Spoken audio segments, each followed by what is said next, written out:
கடைசி 10ல் வரக்கூடிய ஒற்றைப்படையான இரவுகள்ல ஏதாவது ஒரு இரவுல தான் லைலத்துல் கத்ருடைய இரவாக நமக்கு இருக்கு.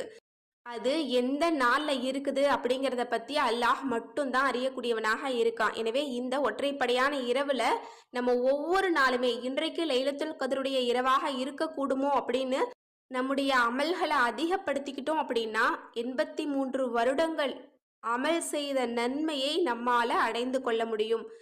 அதுவும் இந்த நாள்ல நம்ம கேட்கக்கூடிய துவாக்கள் ஒருபோதும் மறுக்கப்படாது. எனவே இந்த நாள்ல நம்ம அதிக அளவுல துவா கேட்கக்கூடியவங்களாக நம்ம இருக்கணும். இப்போ இந்த இரவுல நம்ம செய்யக்கூடிய அமல் என்ன அப்படிங்கிறத நம்ம சுருக்கமா பார்க்கலாம். ஒற்றைப்படையான இரவுகள்ல நம்ம இஷா தொழுகைக்கு பிறகு வாஜிப் தொழுகிறதுக்கு முன்னால 2 ரக்காத் லைலத்துல் கத்ரினுடைய சிறப்பான 2 ரக்காத் நஃபில் அப்படின்னு தக்பீர் செய்து நீங்க ஏதாவது ஒரு சூறாவை நீங்க ஓதிட்டு நீங்க இந்த தொழுகையை நீங்க நிறைவு செய்யலாம். இந்த தொழுகைக்கு 83 வருடங்கள் தொழுத நன்மை நமக்கு கிடைக்குது. அடுத்தது இந்த ஒற்றைப்படையான இரவுகளில் வரக்கூடிய ஒவ்வொரு தஹஜத்தையுமே நம்ம தொடர்ந்து கடைபிடிக்கணும். அதாவது நம்ம சஹருக்கு எழும்பும் போது தஹஜத் தொழுகையை நம்ம நிறைவு செய்யக்கூடியவங்களாக நம்ம இருந்தோம் அப்படின்னா 83 வருடங்கள் தஹஜத் தொழுத நன்மை நமக்கு கிடைக்குது. எவ்வளவு சிறப்பு பாருங்களேன். அடுத்தது இந்த ஒற்றைப்படையான இரவுகளில் குர்ஆன் ஓதணும். நம்ம அதிக அளவில் ஓத முடியாதவங்க கூட ஒரு 5ஆவது நம்ம ஓதணும். அல்லது சூரா கதரை நம்ம ஓதிக்கலாம். இந்த அன்சல்நாஹு ஃபீ லைலத்தில் கதர் அந்த சூறாவை இன்ஷா அல்லாஹ் ஒரு 3 முறையாவது நம்ம ஓதிட்டு நம்ம அந்த இரவுகளை நம்ம முடிச்சுக்கலாம். இதற்கும் 83 வருடங்கள் குர்ஆன் ஓதிய நன்மை நமக்கு கிடைக்குது. அடுத்தது திக்ர் செய்வது. இந்த இரவுகளில் அதிகமான நன்மைகளை நமக்கு பெற்றுத்தரக்கூடிய சுபஹானல்லாஹ் திக்ர் எல்லாம் இருக்கு இல்லையா, அந்த திக்ருகளை நம்ம அதிக அளவில் ஓதக்கூடியவங்களாக நம்ம இருந்தோம் அப்படின்னா 83 வருடங்கள் நம்ம திக்ரு செய்த நன்மையை நம்மால் அடைந்து கொள்ள முடியும். அடுத்தது இந்த இரவில் நம்ம தர்மம் செய்யணும். நம்மால் முடிஞ்ச அளவுக்கு ஒரு நோன்பாளிக்கு ஒரு பேரித்தம்பழத்தையாவது நம்ம வாங்கி கொடுக்குற அளவுக்கு நம்ம தர்மம் செய்யக்கூடியவங்களாக நம்ம இருந்தோம் அப்படின்னா 83 வருடங்கள் தர்மம் செய்த நன்மையை அல்லாஹ் நமக்கு கொடுக்குறான். எவ்வளவு சிறப்பு பாருங்க. எனவே இந்த இரவில் நம்மால் முடிஞ்ச அளவுக்கு அதிக அளவில் நம்ம தர்மம் செய்யக்கூடியவங்களாக நம்ம இருக்கணும். அடுத்தது இந்த இரவுகளில் நம்ம அல்லாஹ் நமக்கு கொடுத்த அருட்கொடைகள் அனைத்திற்குமே நம்ம நன்றி செலுத்தக்கூடியவங்களாக நம்ம இருக்கணும். எப்படி அப்படின்னா அல்ஹம்துலில்லாஹ் அப்படிங்கிற இந்த ஒரு வார்த்தையை சொன்னா கூட போதுமானது.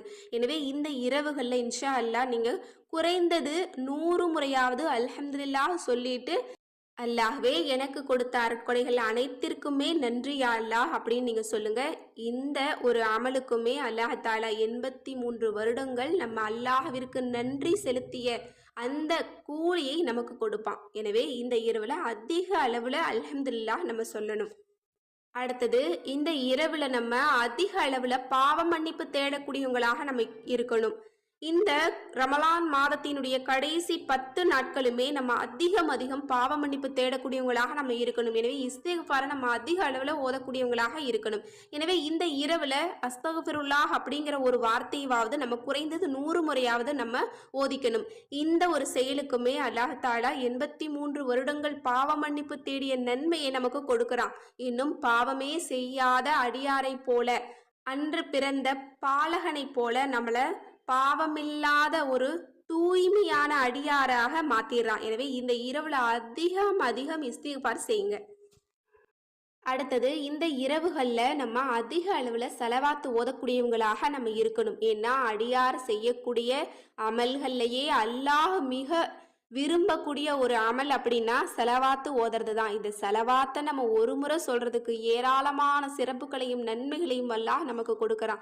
எனவே இந்த இரவுகளில் நம்ம குறைந்தது 100 முறையாவது நம்ம செலவாத்தை ஓதிக்கணும். இதற்கும் அல்லாஹ் தாலா 83 வருடங்கள் நம்ம செலவாத்தை ஓதிய நன்மையை அல்லாஹ் நமக்கு கொடுக்கறான்.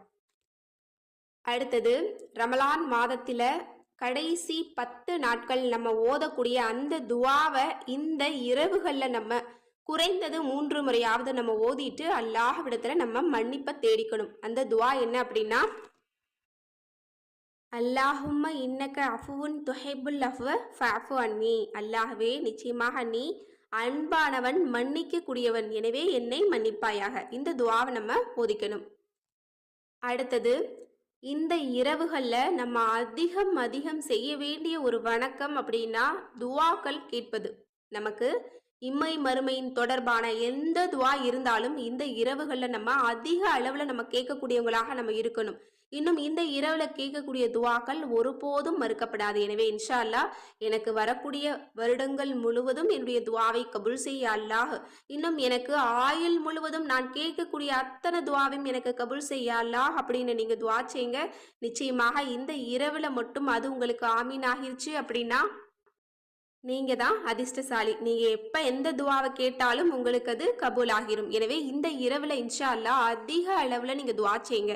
இந்த லைலத்துல் கதிரினுடைய இரவாக இருக்கக்கூடுமோ அப்படின்னு நம்ம எதிர்பார்க்கக்கூடிய இந்த ரமலான் மாதத்தினுடைய கடைசி ஒற்றைப்படையான இரவுகளை நம்ம துவா கேட்ப